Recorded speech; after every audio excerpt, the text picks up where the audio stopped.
This is Robert Reagan, about to read the story version of She Escapes Me.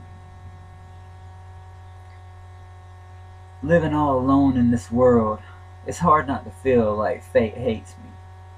I say this because there's nothing in sight worth going on for. I'm lost inside myself, facing the loneliness with bipolar and borderline personality disorder. You'd have to be crazy to make up people inside your head that love you, right?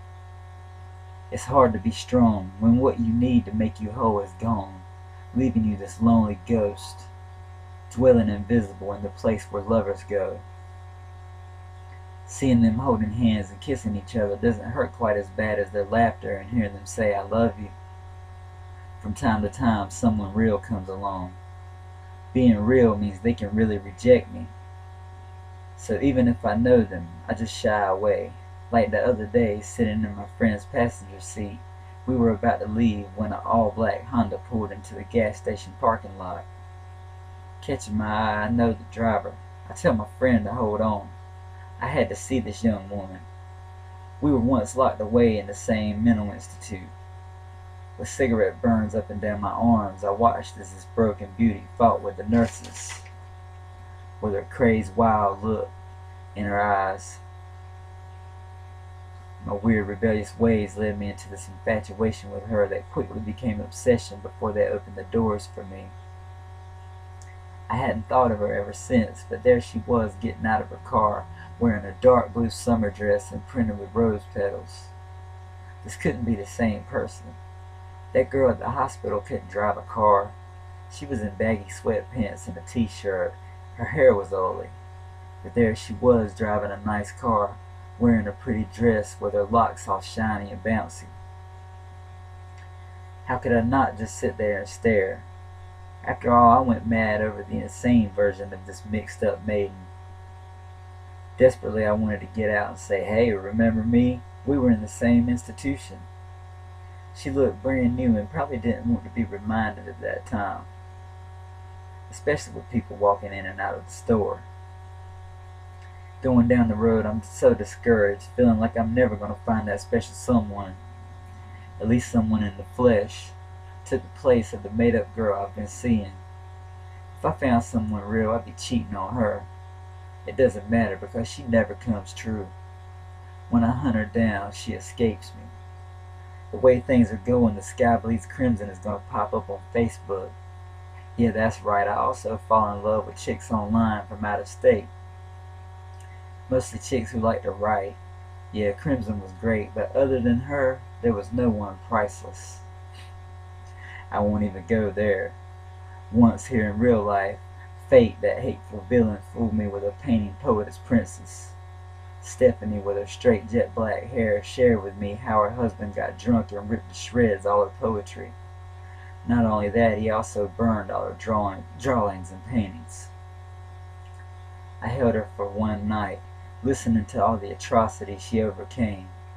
Our chemistry was burning hot, but we never ignited the flame. We seen each other one more time. She thanked me for being there for her, and then she was gone forever.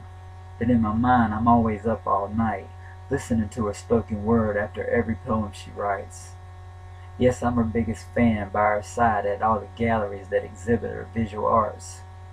When we leave, it's back to her place, where we make this imaginary love and hold each other until we're both asleep. Since then, there's been other made-up loves, other instant infatuations. Can't watch a chick flick, I'm always placing myself in the male lead's role. Can't watch a chick's pop music video without catching feelings for someone like Hayley Williams or Avril Lavigne. Sometimes I can walk by someone in Walmart and see our whole relationship play out inside my head. What relationship? Come on, I've already told you I'm bipolar and have a borderline personality disorder. You can't blame me for being crazy. It's just that I want something real so bad. On 1-900 sex lines, sometimes I'll flip the script, talking about love and sharing personal feelings. It's my 99 cents every minute, so why do they care what I say? Another place I can't go is the strip club. It doesn't even take a lap dance. Hanging upside down on a pole, they could steal my heart away, covered in glitter, wearing a thong and spiked heels. After that, I'm always trying to get their number, trying to find out more about them, like their real name and if they're involved with anyone. There's no letting me down easy. I take any form of rejection really hard. That's why I freaked out and blew all my money on strippers who blew all my money on drugs. Believe it or not, I haven't always been deprived of real love. Yes, some took that risk. I paid them back by really fucking things up. A sex addict who would completely lose it if told no. I never raped anyone who wasn't willing. But if they said no, I'd treat them like shit and say the most hurtful things I could think of. Even resort to violence until they were broken and gave me what I wanted. By all those memories, I'm haunted. I swear that person's not me. It's the spirit of fornication that took over because they were so beautiful. The real me would have loved to just sorry. The real me would have loved just holding them in my arms, face to face, talking until we fell asleep. I would have cherished it. Instead, I let the rabid animal inside force me into forcing them. It killed me at the time, but now I understand why they made their escape. A terrible person, I'm continually plotting to escape myself. Now that would really kill me. For all my sins against love, can I never be forgiven? Does fate hate me that much? Reducing me to the point that my latest girlfriend is someone who I've made up in my head? Man, you should see her. Only I'd like to see her first. With those eyes that have cried over tragedies just like mine. I'm waiting in the dark, weak with all my problems, dealing with a fate that holds nothing in my future. It hates me, and that perfect love that's real, she always escapes me. Whew. Writing isn't always so fun, especially when you throw real life elements into it. Doing these pieces right here, it kind of hurt me. But I guess that's just how you exercise the demons.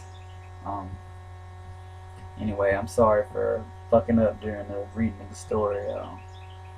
Can't help it. I'm just always fucked up myself. So, anyway, thanks for listening.